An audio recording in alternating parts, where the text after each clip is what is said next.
Oh damn, what a mess. Let's fix this up. Alright. That took a day maybe? That was probably a day of work. It's not completely done. I've got to clean up some of the wires back through here, run some conduit, but it's much neater and like I know what the hell's going on. So I've got a fuse box for the 6 main things in here that are fused. Solar controller running right now. It's actually off grid finally. So it's a pretty big day for the caravan. Let's fix this up. Alright. That took a day maybe? That was probably a day of work. Just the isolator switch so we can turn it off so it's not draining without having to lift the top up, which is pretty cool. And low voltage cutoff, I've got that disconnected, but that runs everything off this, which is just straight to the fuse box. So that's on normal mode. It's this pretty neat little product. You can flick it down to mute the alarm because it kicks off an alarm at a certain voltage. When you can override it too if you had a fridge running or you just want to finish up something before you turn it off. So the only thing I haven't wired in here is this little loose guy down the back you might have seen, and that goes to each side of the caravan, like left and right underneath. And they've chopped off whatever that did. Might have been just an Anderson plug, or might have been a light, I'm not too sure. But I'm going to wire 2 Anderson plugs back there so we can run the shower outside. We've got power takeoff around the back of the caravan, which is pretty cool. Fuse box. Just a cheap little fuse box which does the job, and yeah, that's all pretty good. Diesel heater works, the inverter works, you flick him on, and then we got power here, 240 volt power, flick him off again, and then back up to here, a little bit less space than I thought I'd have here, but we've got more takeoffs from the inverter so we can charge our phones by the bed. Diesel heated control panel, which has also got a remote control, and I think I showed this earlier, it's just a battery monitor. So yeah, 13.5 volts now. It's kicking in pretty hard from the solar panel, which is neat. Did I just turn the diesel pump on? No, good. You can turn this panel off at night too. You can turn them all off so that they're in dark modes, so you get the light coming up, which is neat. And everything works really well. The reading lights, I like the brightest little reading lights ever. So they light the place up pretty well, and bed is in obviously, wallpaper's in, those side lights are in. Getting there. I even did these little 12 volt lights up underneath the kitchen. There's 4 of them, one on the side here. And these are just isolated on this switch here. So they're on now. And I'll show you a bit later when it's night time because you can't really tell, but they're definitely on. And they're pretty bright.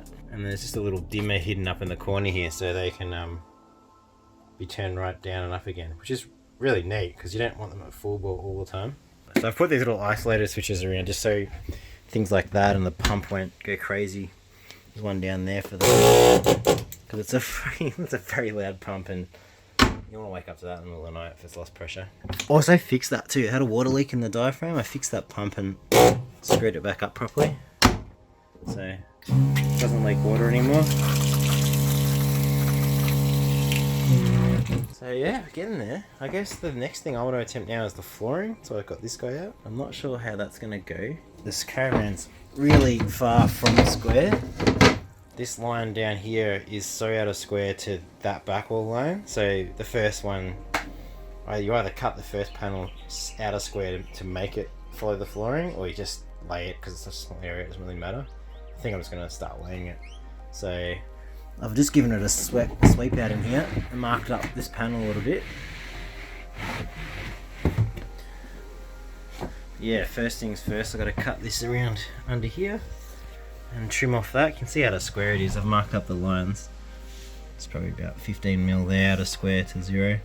So I've got to do that cut and then a little bit of a check out along there to get it to go back in against there. So I'm going to do that now.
been a little bit between videos. I've been doing just the finishing up the wiring inside, which is super messy before. I haven't really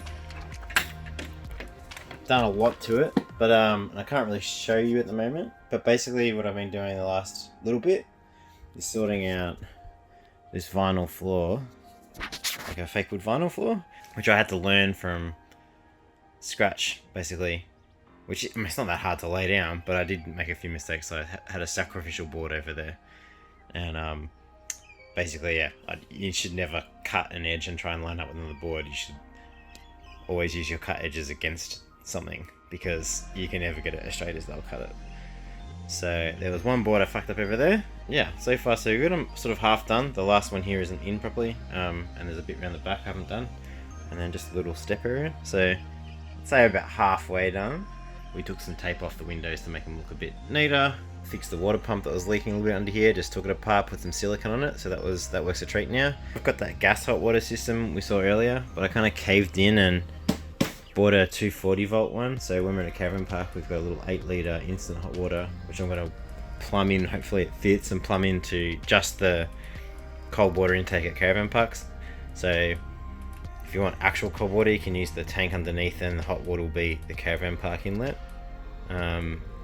Hopefully that works right. I might need to get some fittings for it, but we'll have a go at that this weekend. And then after that, we've kind of moved outside the caravan finally. Look at this, stepping back on the outside.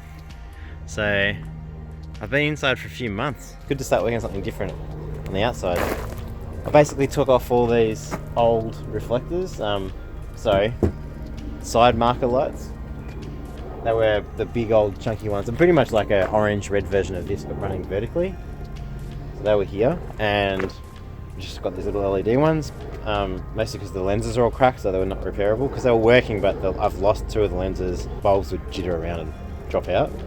So unfortunately the screw holes, I couldn't line up anything with that screw marking, so I've had to fill them, and I'll do another filler in there and paint it later. So it's not that noticeable when you're standing back, at least. Like if you stand back here, you'd be hard pushed on a picket. But there's 4 of those. There's one on the front, one on the back, and then the other side repeats itself. The front ones, I mean, I should have probably bought just white ones for the front, because these are pretty average. They're all cracked along the edges under here. I don't know, they're in, but I mean, this one over here is missing the front lens, so I've got it somewhere. It's over there on the trailer, so I have to put a bit of silicone and stick it back in, and take them apart and clean them. They all work. I'm missing a reflector over there, so I got that today. Just some cosmetic stuff really through this. The back ones all work fine as well. So I'll probably be focusing on this weekend. Cleaning up the drawbar and the front area. Drawbar, I'm just gonna paint it black. The chassis number wasn't stamped anywhere on the drawbar, or it'd been rubbed off, so I got that re-engraved, and that obviously matches my compliance plate. So I'll probably be painting this little rubbery section another grey colour. Probably trim these up a bit nicer. And see how far we get. Maybe tyres? I don't know how far we're going to get this weekend. This is going black and getting all the carriers on the back of it. Probably put this spare, move it over. Everything works back here, it's just the wrong colour. These are all broken, got new ones of those coming. Well, actually I've got those. Some holes to fill from when the darts came out. Just spiked myself. Yeah. I wanted to paint this back. I don't know if I'm going to have time, but I really wanted to like take everything off here and rub it down and paint it again, because it's just got this weird colour stuff on it, so it looked nicer if it was one colour. I'll see how I go. I'm not sure what colour it is anyway. This looks like a white, vivid white maybe, so maybe I'll paint it like the back section at least and do the sides later, because the sides are pretty good compared to that back, apart from the 80s decals. But just really trim stuff. I wanted to take these off and paint them. They're pretty rusty, but they can just go black or something. That can go back to white, it's all mouldy. That can go white, not cream. Maybe grab some hinges for it. So basic stuff, but just plod along doing these little tasks and see how far we get. The reflectors are all good. I've got it booked in for registration in 2 weeks, so I'd like to finish at least the lights and some of the cosmetic stuff to make it look a bit nicer. I mean, it's probably past now, but it'd be nice to have it looking nice at least. So we're getting there. I might start scrubbing down this drawbar and see what it looks like.